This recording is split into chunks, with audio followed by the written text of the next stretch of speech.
fiz um resumo dos capítulos 6 ao 10, com a graça de Deus, esperamos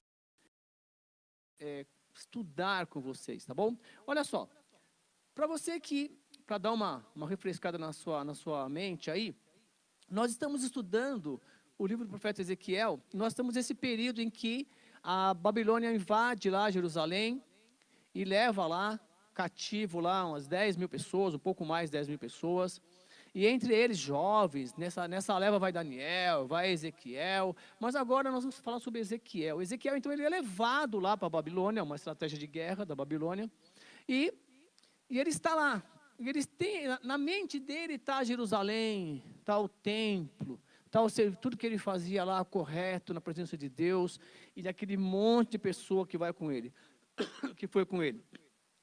Lá em Jerusalém, lá em Judá, ficou quem? Ficou Jeremias ainda falando para as pessoas que estavam lá, olha, não adianta, Deus vai entregar vocês, tal, por causa dos seus pecados. Nós estudamos sobre isso.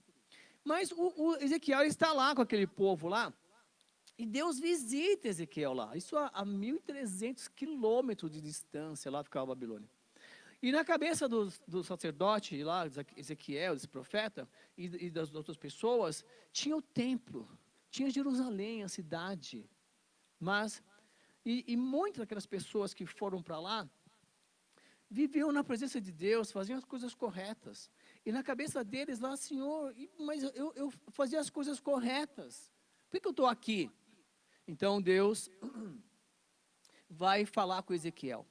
Primeiro, nós vimos que Deus aparece para Ezequiel na figura de 4 anjos, nós vimos lá no capítulo 1, aqueles 4 seres com cabeças de boi, águia, exatamente aos seres semelhantes que tem em Apocalipse, diante do trono de Deus. Deus então se manifesta lá no exílio, lá na Babilônia, para aquele profeta, dizendo o seguinte, olha, onde você estiver, meu amado, fica firme, eu estarei com você lá. Não interessa se você se sente aprisionado ou se estiver no cativeiro, e eu estarei com você. Agora fica firme, Ezequiel. E aí nós vimos então que Deus pediu para Ezequiel pegar um tijolo, desenhar Jerusalém, dizendo o seguinte, olha, está vendo isso daqui? Fala para esse povo que está aqui, não adianta. Jerusalém lá que vocês deixaram para trás, por N motivos que eu vou te mostrar, meu filho, vou dar detalhes por detalhes, porque você não está entendendo nada, né? Vou te mostrar detalhes por detalhes, detalhe por detalhe, do porquê que o povo aconteceu aquilo lá. Então, nós já vimos isso aí, Deus falando com Ezequiel. Hoje, na sequência da história, Ezequiel está sentadinho lá na casa dele. Olha que lindo, vocês vão ver. Deus fala com você na sua casa também, viu, Valeta? Deus fala lá, viu? Não é só lá, fala lá também. Mas tem coisa que Deus só fala aqui, na igreja. Ele vai chamar, desce lá, eu quero falar com você. Ah, fala comigo agora. Não, é lá, é lá. Então, assim, Deus fala. E aí, na continuação da história, no capítulo 6, eu quero ler com você, porque essa semana, ao preparar o estudo, mais uma vez, Deus fala, olha, seguinte, às vezes você não entende porque eu tirei você de um lugar e eu coloquei no outro. Mas eu vou te explicar.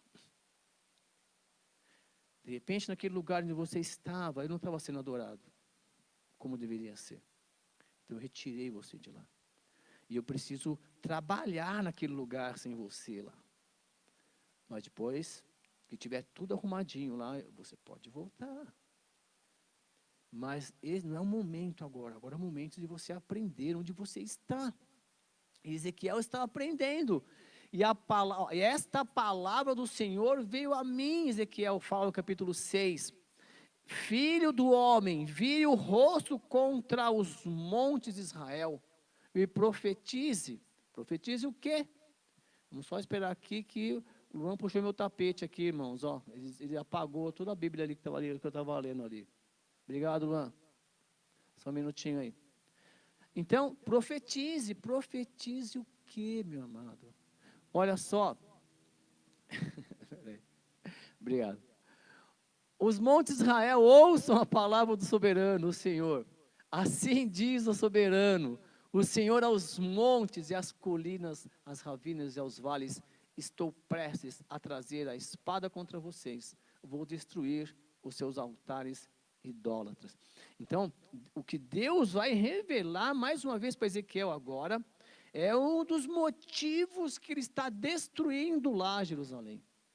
Observe que Ezequiel, ele não vê a destruição do templo, ele não vê a destruição, ele vê a invasão e a entrega e vem para cá. E ele está lá. E Deus fala assim, ó, não adianta mais, tá? E assim, olha só, seus altares, versículo 4, seus altares serão arrasados, seus altares de incenso serão esmigalhados e abaterei o seu povo na frente dos seus ídolos. Porém os cadáveres dos israelitas em frente dos seus ídolos, e espalharei os seus ossos ao redor dos seus altares. Amados, então aí está dizendo assim, ó, a idolatria, olha só, hein, o povo judeu, a idolatria daquele povo trouxe a destruição. E nós vamos aprender muito, vamos ver o que Deus vai mostrar para nós nesse capítulo. Mas pouparei alguns. Alguns de vocês escaparão da espada quando forem espalhados entre as terras e nações, ali nas nações para onde vocês estiverem sido levados cativos. Aqueles que escaparem se lembrarão de mim, lembrarão como fui entristecido por seus corações adúlteros, que se desviaram de mim, e por seus olhos que cobiçaram seus ídolos. E nós temos que aprender muito com essas palavras que Deus está falando para o profeta, que muitas vezes você não entende porque alguns irmãos estão passando por situações, ou porque nem você mesmo, que você passa por algumas situações. Então essas palavras assim, opa, olha só, corações adúlteros, olhos que ficam cobiçando ídolos, quer dizer assim, a sua fé não está totalmente em Deus, o seu coração não está verdadeiramente no altar. Eu estava pensando, né, o que faz um homem se lembrar de Deus? Em que momento o homem se lembra de Deus, meu amado? Em que momento? Momento de conforto, de alegria, ou momento de dor, de tristeza, de sofrimento? Em que momento você está se lembrando de Deus? Em que momento eu estou me lembrando de Deus? Então, assim, uma pergunta muito interessante, porque o nosso coração precisa estar constantemente, sabe, assim, num vertical e horizontal, com uma convivência com Deus, recebendo de Deus a graça dEle, a direção dEle, compartilhando com o próximo, né, essa bênção, essa maravilha de Deus. Então, Deus tem que estar vivo em nós. E aí, quando esse povo vai ser levado, Deus está falando assim, ó, quando esse povo se espalhar e começar a se lembrar das minhas leis, começar a se lembrar realmente, verdadeiramente das minhas palavras, terão nojo de si mesmo por causa do mal que fizeram e por causa de todas as suas práticas repugnantes.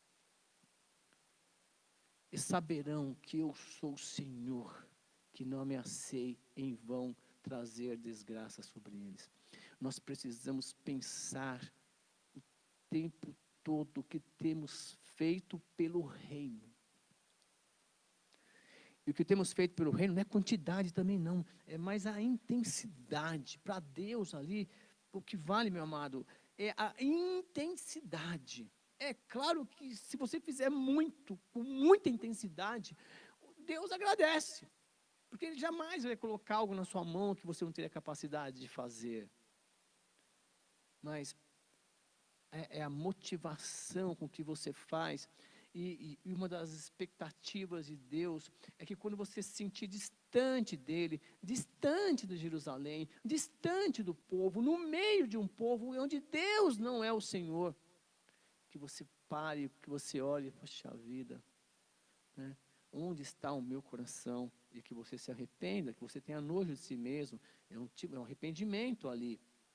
E aí, meu amado, eu queria pensar com você em algumas coisas em relação a esse capítulo.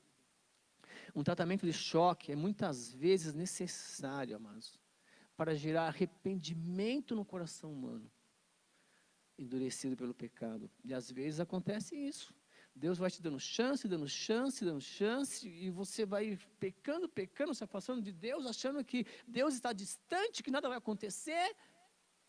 E aí vem uma ruptura, Tratamento de choque, você cai numa situação, aí você cai, você respira, você agradece porque está vivo, você está vivo, a esperança, e Deus quer trabalhar no meu coração, no seu coração, para que você se arrependa, que você, opa, deixa eu voltar para Jerusalém.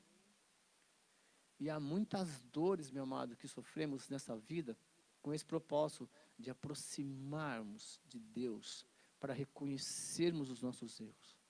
Então, quando você passa por uma situação, é para extrair daquela situação uma verdadeira adoração, e para você se arrepender e voltar para Deus. São situações que nós precisamos tomar muito cuidado. E quando a humanidade atinge os níveis de suportabilidade do pecado estabelecido pelo Senhor, Ele intervém com juízo sobre ela. Há um limite. Deus não quer robôs, na verdade. Deus quer homens que o busquem, né, com coração, verdadeiramente, que se arrependa. E quem vai dizer isso de verdade é Deus. Você verá, né, essa transformação em atitude, em ideias, na verdade, em ações. Mas quem realmente vê primeiro o coração transformado é Deus.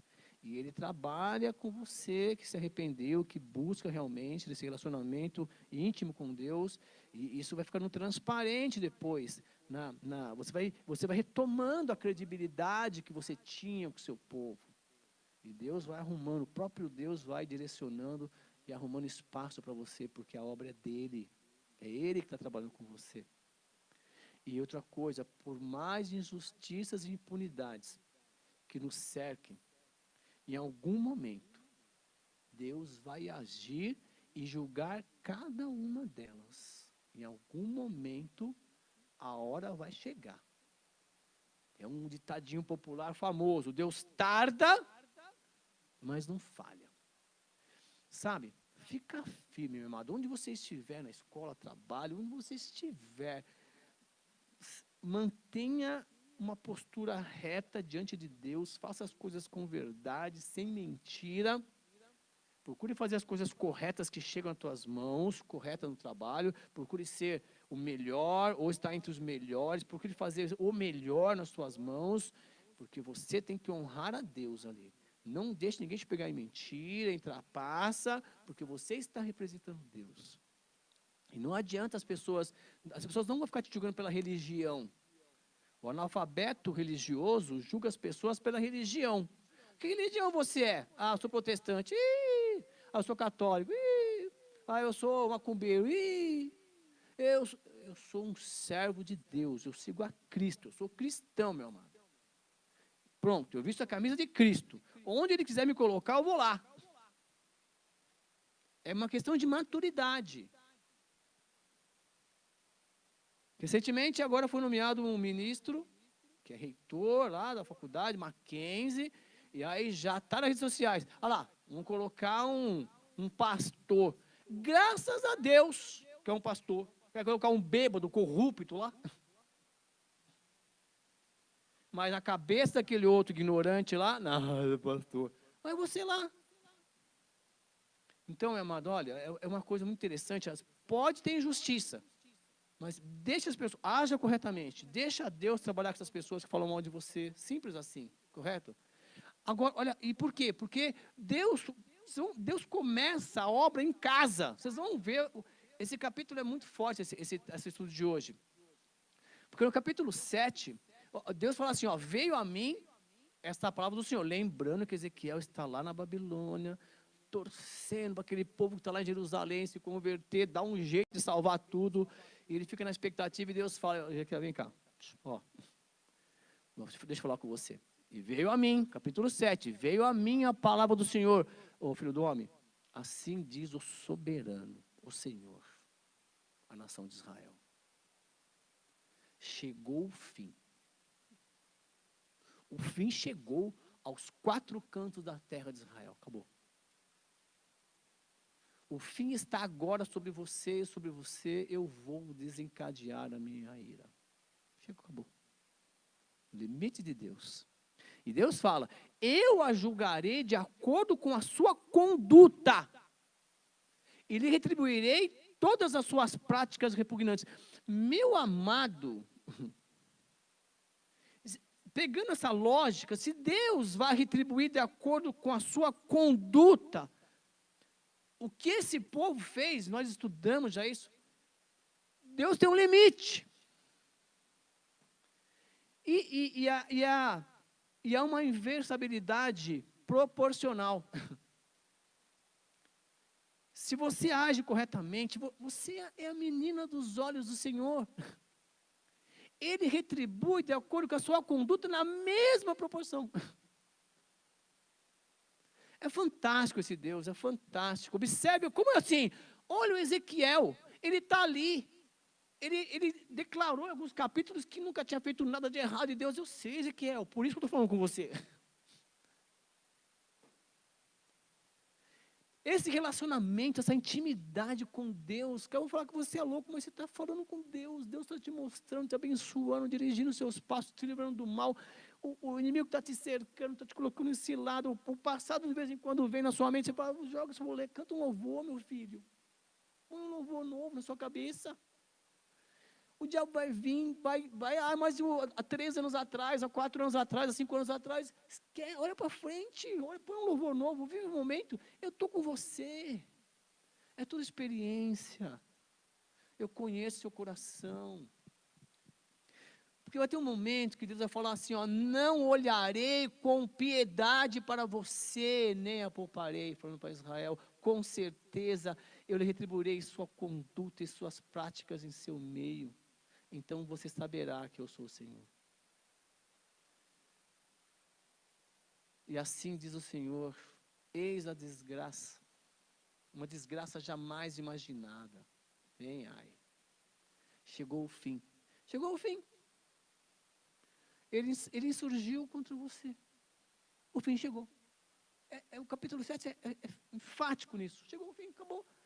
A paciência de Deus se esgotou.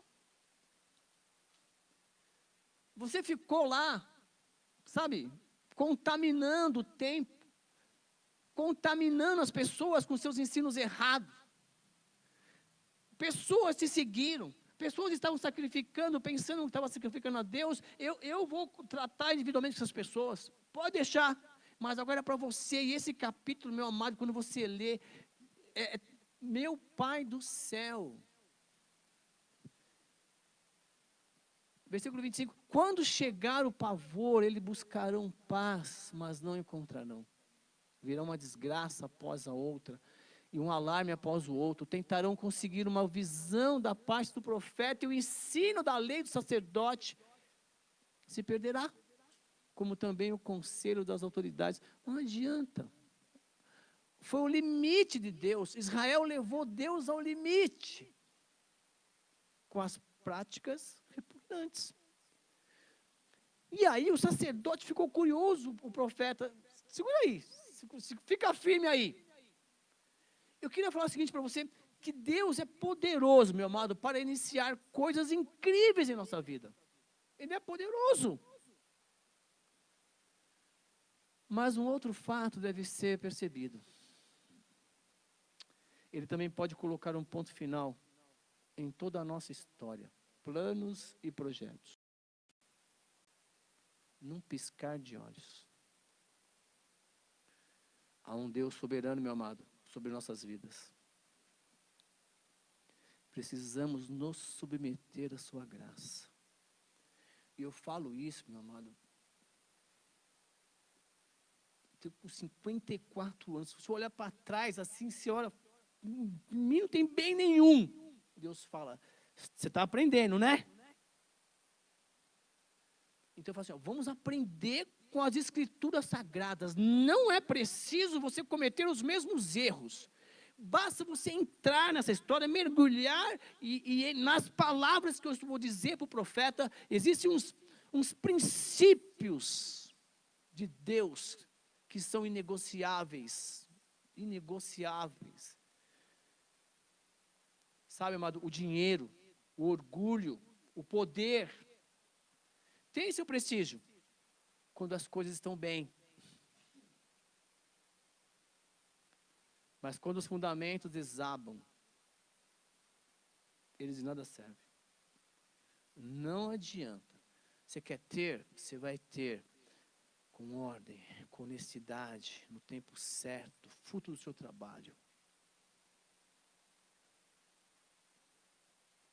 Olha, e outra coisa, o desespero causado em alguém, cujo dinheiro e poder não podem resolver, deixa o ser humano perdido, confuso e sem respirar. Às vezes a doença vem e não tem dinheiro que cure. Mas tem um Deus que pode curar. E o poder da cura pertence a Deus. Ele pode curar quem Ele quiser, a hora que Ele quiser, nem que seja através dos médicos, mas Ele pode. Milagrosamente também. E não está escrito na Bíblia que Deus deixou de operar milagres. Está lá. Mas isso é para honra e glória do nome dEle. Deus quer, meu amado, ser glorificado através da sua vida. Nós precisamos aprender essas coisas, meu amado. Nós precisamos.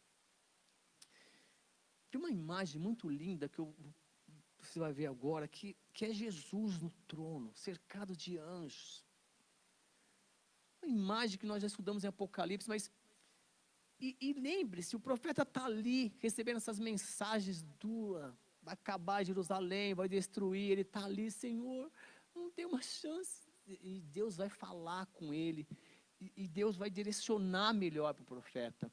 Olha o que Deus fala no capítulo 8. Diz o seguinte, olha. No 5º dia do 6º mês, do 6º ano do exílio. Está lá, 6 anos lá, lembre-se, hein? Ele foi lá... E ficou um rei Zedequias lá, quando ele sai, ficou 11 anos. Ele está no 6º ano do exílio.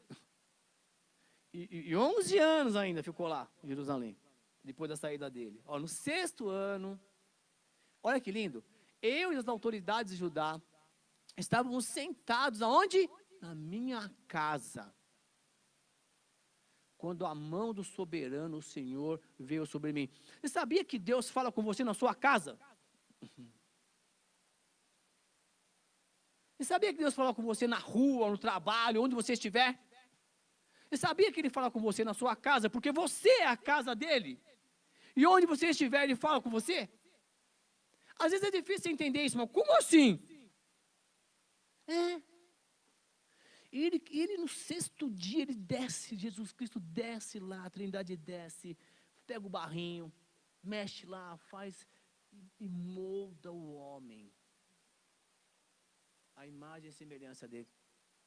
E ó, sopra nas narinas o Espírito e coloca em você um canal exclusivo, linha direta com Deus, que é o Espírito. A alma vai tentar te arrastar para as coisas humanas, paixões, dinheiro, comida, bebida, conta para pagar, um monte de coisa. Mas você não pode esquecer, pera, aquieta minha alma, só um minutinho. Senhor, você tem que alimentar o teu Espírito. Aí você vai sentir a presença de Deus. Então não precisa ir para a igreja? Não, Deus fala com você na tua casa. Também, tem que falar. Mas tem coisa, meu amado, que Ele junta o povo dele aqui para adorar. Em adoração, Ele derrama o poder dele. Através do louvor, através da mensagem, através de um sorriso, de um abraço. Tem coisa que só acontece no coletivo. E lá no capítulo 8, Deus vai revelar algumas coisas, e ele fala assim, então ele está lá, olha só, com quem ele está, hein? Com os líderes, autoridades de Judá. Ele estava reunindo na casa dele, pessoas compromissadas. Quem está levando para a nossa casa, né? Só tranqueira às vezes, só fofoca, né? Chama vizinho A, vizinho B. Ezequiel, ei, vem cá, pessoal, vamos fazer um PGM aqui. Olha o PGM com Ezequiel, vamos fazer um PGM? Vamos lá um PGM com Ezequiel. Só fera. Eles estão lá adorando a Deus e Deus, opa! E assim, Deus vai falar, olha que lindo. Olhei e vi uma figura como a de um homem. Do que parecia ser a sua cintura para baixo, era como fogo. E dali para cima, a sua aparência era tão brilhante como um metal reluzente. Ezequiel, estava ali. Ele estendeu o que parecia um braço e pegou-me pelo cabelo. E o Espírito levantou-me entre a terra e o céu. E em visões de Deus, ele me levou a Jerusalém. Vem cá, vou te mostrar uma coisa. Você está no 6º ano aqui, né? Você está com esperança ainda de salvar Jerusalém? Você não entendeu a mensagem ainda? Eu vou te mostrar o que está acontecendo lá. E Deus leva Ezequiel em espírito, meu amado, lá para Jerusalém. Acredite se você quiser. Eu creio. E levou a Jerusalém à entrada da porta do norte, pelo pátio interno, onde estavam colocado o ídolo que provoca o ciúme de Deus. Lá em Jerusalém,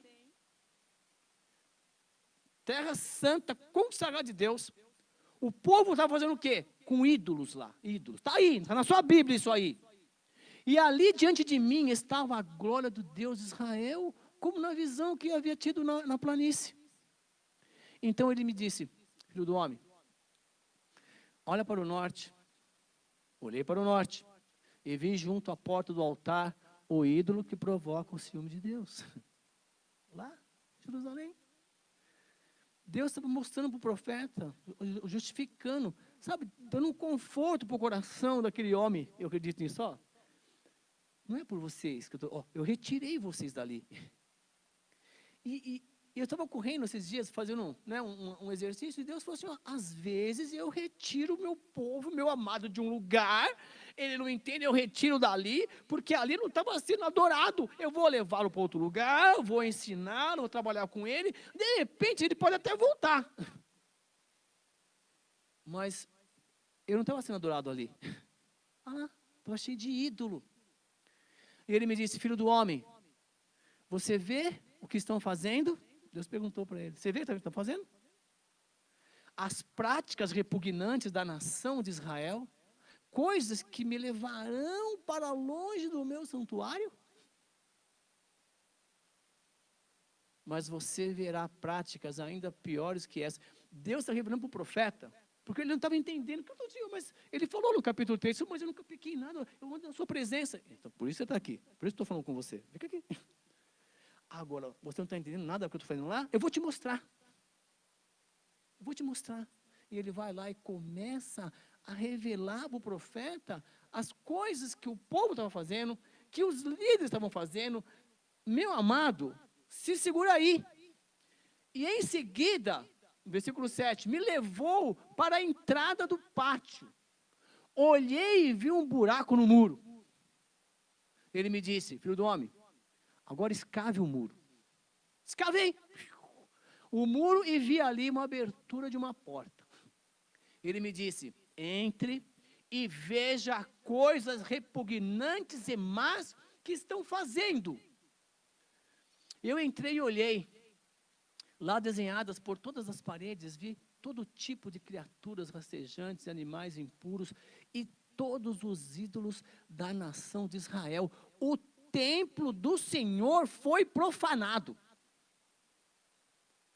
Lá dentro do templo, lá, sacerdotes, líderes, todo lá fazendo o que não prestava, adorando outros deuses, fazendo aliança com outros deuses.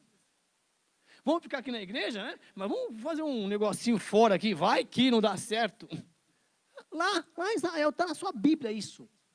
E Deus então, ali, o povo adorando a Deus, oferecendo um sacrifício, Deus de Deus ali, vem cá. E aí, no versículo 11, fala assim, olha, na frente deles estavam 70 autoridades da nação de Israel. Do incensário que cada um tinha em suas mãos, elevava-se uma nuvem aromática. Ele me disse, filho do homem, você viu que as autoridades da nação de Israel estão fazendo nas trevas, cada uma no santuário da sua própria imagem esculpida?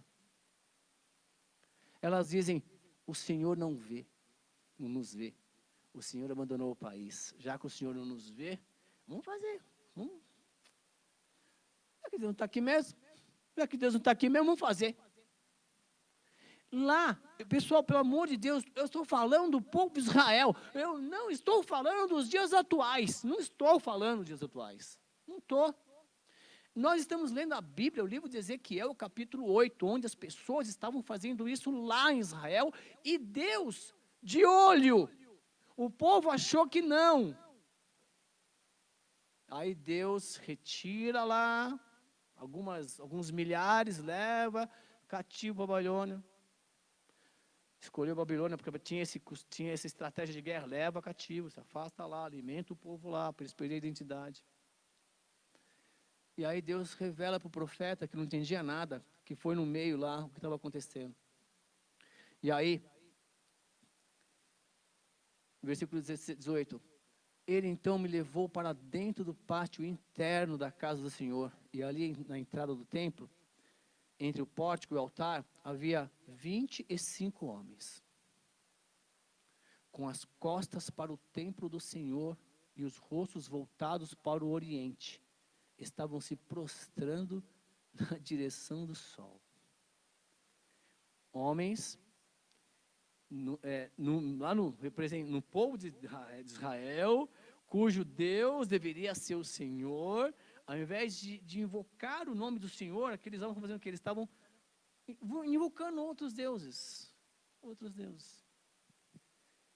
E Deus revela tudo isso. Mas eu sei que, mas por que, Senhor? Está lá. Então, eu estou te mostrando por quê. Não tem sentido aquele templo ter o meu nome. Eu vou destruir. Eu não sou o Senhor ali, verdadeiramente. E Deus vai destruir. E ele fala assim, e ele me disse, você viu isso, filho do homem? Será que essas práticas repugnantes são corriqueiras para a nação de Judá? Perguntou. Deverão também encher a terra de violência e continuamente me provocar a ira?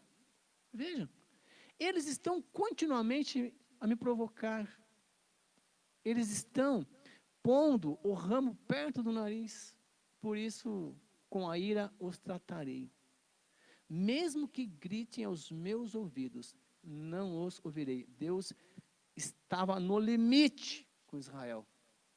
E aí eu queria meditar com você uma coisa importantíssima. É muito importante ter a sensibilidade para perceber que as nossas vidas desagradam a Deus. Nós precisamos entender, ser sensíveis, a ponto de, Senhor, que estou te agradando? E quando o Espírito Santo ministrar aos nossos corações sobre qualquer coisa que fere a santidade do Senhor, mesmo coisas que todo mundo faz, pessoal, nós devemos rejeitar. Deus ele faz, pode fazer. Olha, eu não quero que você faça, você quer fazer? Faz. Sabe, é uma situação semelhante, meu amado, a um profeta chamado Balaão, que quando o povo estava atravessando lá, saindo do Egito, indo para a Terra Prometida, eles tinham que passar no meio de algumas cidades. Tem jeito, né? Cortar caminho. E aí eles mandavam os batidores na frente, para falar, olha, nós estamos aqui representando o povo de Israel, nós podemos passar quietinhos pelo meio? Quantos vocês são? Uns 10 milhões. Hã? Com animal, tudo. Não. Algumas falaram não. Pode dar a volta. E o povo, tudo bem. Dá a volta. Alguns falaram, pode. Outros, além de falar não, queriam ir lutar contra. Aí não tinha jeito. Então, quando Israel estava chegando perto de uma cidade, um dos reis da cidade falou assim, olha, quer saber o seguinte? Eu vou pedir para um profeta chamado Balaão, ele amaldiçoar esse povo, porque se amaldiçoar esse povo, esse profeta representa a Deus aqui. A gente vai lá, já destrói esse povo, acaba com essa festa. A gente já rouba tudo deles e acaba sendo nossos escravos até. E esses homens levam, a Bíblia diz, os valores, camelos, roupas, os valores desse favor, dessa oração. E quando ele chega lá, o Balaão, o que vocês querem? Não, é assim, o Balaão que pediu para você ir lá amaldiçoar o povo, que o povo quer invadir aqui, quer passar, tal. Aí o Balaão falou assim, olha, fica aqui então, que eu vou consultar a Deus à noite, Deus fala comigo, se ele falar eu vou. Aí Deus realmente vai, visita o cara à noite e fala, não vai com esse povo, porque esse povo está sob o meu comando, eu retirei do Egito, eu tenho um propósito para esse povo. E o povo vai embora, os caras vão embora, e aí o Balaão segue a vida. Mas já ficou com o olho lá, e parece que os caras perceberam, porque a Bíblia não diz isso, mas tanto que eles vão lá e falam para o rei Balaque, pessoal, também vocês levaram só isso daí? Leva mais coisa, leva mais coisa para o profeta. Aí levaram um monte de ouro, tudo. Está na Bíblia, está lá em Números. E quando os caras chegam à noite lá, para o profeta Balaão, o que você falaria? Vocês de novo, cara? Fala sério. Deus já disse que não vai, é povo dele. Mas o coração dele foi corrompido com aquelas coisas. Porque ele olha, né, os valores da oração e fala assim, olha, é o seguinte, fica aqui, eu vou falar com Deus mais uma vez, quem sabe, né, ele mudou, né? Está lá na sua Bíblia isso, meu amado. Cuidado com o que estão te oferecendo. Não tem preço, plagiando aí, o relacionamento seu com Deus, a intimidade sua com Deus, não tem preço. E aí Deus, Balaão, já não disse para você que eu não vou? Que não? Deus fala, bem bravo mesmo. Eu já não disse para você que eu não vou? Mas você quer ir, você vai. Vai, você quer ir, né? Você quer elas aparecer? Vai. Só que tem um probleminha, cara. Você vai falar apenas o que eu colocar na tua boca. Quer dizer, você não vai conseguir amaldiçoar o que eu abençoei. Não tem como. Não tem como amaldiçoar o que Deus abençoou, meu amado. E por que eu estou falando isso? Porque nós precisamos constantemente tomar cuidado com o que estão nos oferecendo, para não desviar os olhos da cruz de Cristo, que fez de graça tudo. E de graça você recebe, de graça você dá. Muito cuidado, meu amado. Ande na presença de Deus. Deus, Ele é tão poderoso. Ele é o Deus de tudo. Ele pode te dar tudo o que você merecer e muito mais. Não o que você quer. Bom, e aí, presta atenção nesse capítulo 9. Que aí continua. Então, ouvi clamar em alta voz. Continuação. Tragam aqui os guardas da cidade, cada um com uma arma na mão. Eu vi 6 homens que vinham da porta superior, que estava voltada para o norte, cada um com sua arma, sentinelas. Vamos conta. Com eles estava um homem vestido de linho, que tinha um estojo de escrevente à cintura. Eles entraram e se puseram ao lado do altar de bronze. E a glória de Deus, a glória do Deus de Israel, levantou-se de cima do querubim onde havia estado, e se moveu para a entrada do templo. Esse capítulo é muito lindo, meu irmão. E o Senhor chamou o homem vestido de linho, o que tinha o estojo escrevente na cintura, e ele disse: percorra a cidade de Jerusalém e ponha um sinal na testa daqueles que suspiram e gemem por todas as práticas repugnantes que são feitas nela. Eu tenho a marca da promessa. Eu tenho a marca da promessa, meu amado. E se você crê em Cristo Jesus, você tem a marca da promessa. E não adianta se afastar de Jerusalém. Não adianta, meu amado. Deus marcou você. E nesse relacionamento de amadurecimento espiritual, situações que você vai passando, o inimigo vai te cercando, e é um momento de amadurecimento. E às vezes, sabe quando você coloca o abacate? Eu gosto muito de abacate. O abacate está verde, você fala que era uma vitamina. Aí o que você faz? Você enche o abacate de jornal, né? Você põe no forno para amadurecer mais rápido. Não é? Fala sério. Eu não sei porquê, às vezes Deus faz isso com você. Ele quer que você amadurece um pouco mais rápido, mas fica firme, é Deus que está te embrulhando, meu amado. É Ele que está te marcando.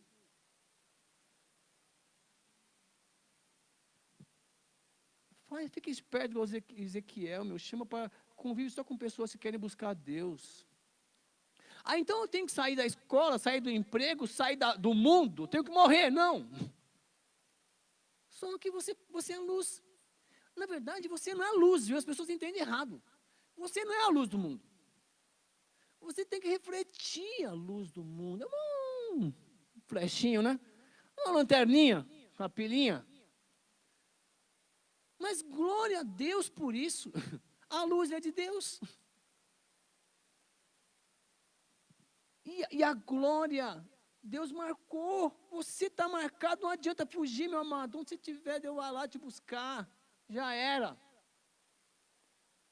Mas eu pequei. Fica bem se eu falar com você que pecou. Olha só. Enquanto eu escutava, ele disse aos outros, está tudo na sua Bíblia, ele disse aos outros: sigam-no por toda a cidade e matem sem piedade ou compaixão, velhos, rapazes e moças, mulheres e crianças. Mas não toquem em ninguém que tenha um sinal. Ninguém pode pôr a mão em você. Ninguém. Só Deus. Mas tem um preço a pagar, viu? Vocês estão presentes aqui, você está participando. É o final do capítulo, do versículo 5. Comece pelo meu santuário. Começa pelo santuário. A igreja que tem que ser exemplo. É forte demais, meu amado. Mas está lá. Então, eles começaram com as autoridades que estavam na frente do templo. E eles lhe disseram: contaminem o templo e encham de mortos os pátios. Pode ir. Eles saíram e começaram a matança na cidade toda. Deus estava dizendo para o profeta que a religião, o templo, não poderia salvar aqueles homens que estavam enganando toda a nação com o coração errado. Mas preste atenção. Deus conhece todo mundo, porque Ele disse: ei, pode ir lá, está vendo aqueles ali, ó, aqueles justos ali, todos aqueles ali que estão me servindo, não põe a mão em nenhum daqueles. Fantástico, fantástico. Onde você estiver, filho, onde você estiver, meu, tem lá um anjo protegendo. Pode ir para lá, não adianta. Enquanto isso, eu fiquei sozinho, ó Ezequiel. Ficou sozinho, enquanto ele foi ver lá a matança. Os caras foram executar, os anjos foram executar a ordem de Deus. Ele ficou sozinho, sabe o que ele fez? Ele se prostrou com o rosto em terra, clamando: ai, soberano Senhor, fala bem. Vais destruir todo o remanescente de Israel, lançando a tua ira sobre Jerusalém. Olha ele intercedendo. Porque nós, sabe, amados, nós seres humanos, nós somos meio cruéis. É claro que quando você vê um filho apanhando de uma mãe, não sei se era assim, era 9. Eu nunca apanhei da minha mãe, viu? Que brincadeira. Era 9. Eu não lembro, assim, diziam que eu apanhava todo dia. Graças a Deus, não lembro. Ai, mas eu era 9, será que eu era terrível, era uma... Aí, você não lembra, não é nada. Aí, e quando não está apanhando, você entra no meio? Não toma uns tapas junto? Toma uns tapinhas juntos já nessa linha. Então, assim, você apanha junto. Apanhava, agora você apanhou, é o processo, né? Mais ou menos assim, então assim, e aí, tá aí, educou bem. Graças a Deus. Sim, esperamos, né? Nós somos assim, às vezes, vê o cara apanhando, tá vendo? Mereceu. A gente não vai lá tentar ajudar, a gente não ora.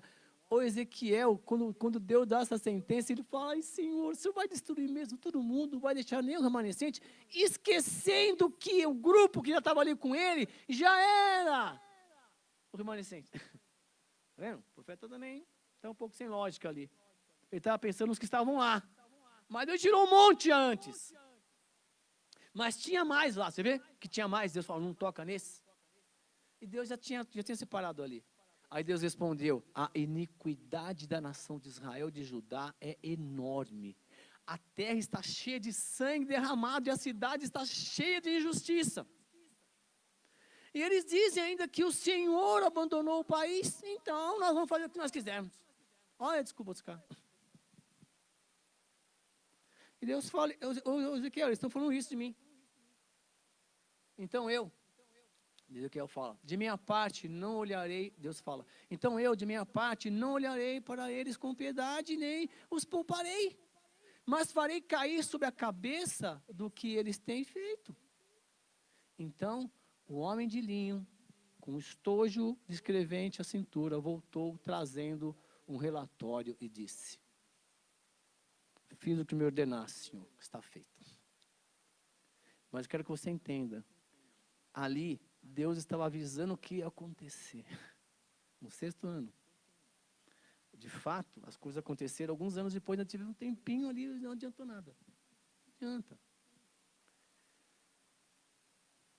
E eu queria concluir, assim, nós precisamos estar cientes, meu amado, de que nossas escolhas, as nossas escolhas, trazem consequências consigo.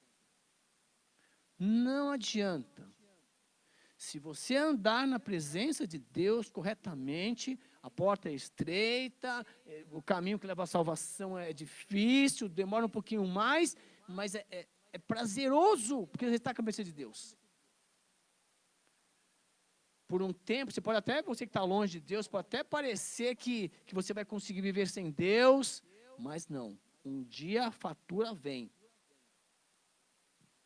E no capítulo 9, rapidinho, o capítulo 10, desculpa, ele vai dizer o seguinte para você, que Deus, meu amado, ele move o mundo, porque Deus dá uma visão para Ezequiel, que ele olha, está um pouquinho diferente o relógio, você arrumou? Olhei e vi algo semelhante a um trono, olha Ezequiel, para confortar o coração do profeta depois dessa matança. Deus, vem cá, Ezequiel, vou te mostrar uma coisa, filho, vai, para você ficar um pouco feliz. E no capítulo 10, olhei e vi algo semelhante a um trono de safira sobre a abóbada, que estava por cima das cabeças dos querubins. Olha só. O Senhor disse ao homem vestido de linho, vá entre as rodas, por baixo dos querubins. Enche as mãos com brasas ardentes, apanhadas de entre os querubins, e espalhe-as sobre a cidade. Enquanto eu observava, ele foi.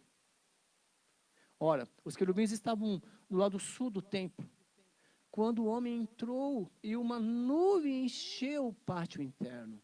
Então a glória do Senhor levantou-se de cima dos querubins e moveu-se para a entrada do templo. A nuvem encheu o templo e o pátio foi tomado pelo resplendor da glória do Senhor, meu amado. O som das asas dos querubins podia ser ouvido até o pátio externo, como a voz do Deus Todo-Poderoso quando ele fala. Espiritualmente falando, você vê que ele dá uma ordem para limpar e matar. Aí depois os querubins vêm a glória do Senhor. É como se na nossa vida fosse necessário retirar todos os nossos ídolos, limpar o templo para que a glória de Deus se manifeste. É profundo isso aí. E aí, quando o Senhor ordenou ao homem vestido de linho, apanhe fogo no meio das rodas, do meio dos querubins, o homem foi e colocou os lados da roda. No meio do fogo que estava entre os querubins, um deles estendeu a mão, apanhou algumas brasas e as colocou nas mãos do homem vestido de linho, que as recebeu e saiu. Debaixo das asas dos querubins, podia-se ver o que se parecia com mãos humanas. Olhei e vi ao lado dos querubins 4 rodas, uma ao lado de cada querubim. As rodas reluziam, quanto a sua aparência, eram iguais, cada uma parecia estar entrosada na outra. Eu coloquei um desenho aí para você dar uma olhada nessa visão. Então, moviam-se elas, então, se moviam. Elas iam em qualquer dos 4 direções que tornavam os querubins. Que tomavam os querubins. As rodas não se viravam enquanto os querubins se moviam. Elas seguiam qualquer direção à sua frente, sem se virar. Seus corpos, inclusive as costas, as mãos e as asas, estavam completamente cheios de olhos, de seus querubins, como as suas 4 rodas. Quanto às rodas, ouvi que as chamavam giratórias. Esses 4 querubins, meus amados, eram os mesmos anjos. Essa visão dos 4 querubins eram os mesmos que teve lá no capítulo 1, quando Deus se apresenta para ele lá, com aquelas 4 criaturas. E ali Deus mostra então para ele a roda, representando ali o Espírito Santo de Deus, se movendo por toda a terra, tendo como os querubins, nos 4 cantos da terra. Diz o seguinte, que a glória de Deus, meu amado, Deus se move no mundo inteiro, a hora que Ele quiser, Ele faz o que Ele quiser, a hora que Ele quiser. A presença de Deus ali sendo representada pelos querubins e por essa roda, que é o Espírito Santo de Deus. E é fantástico.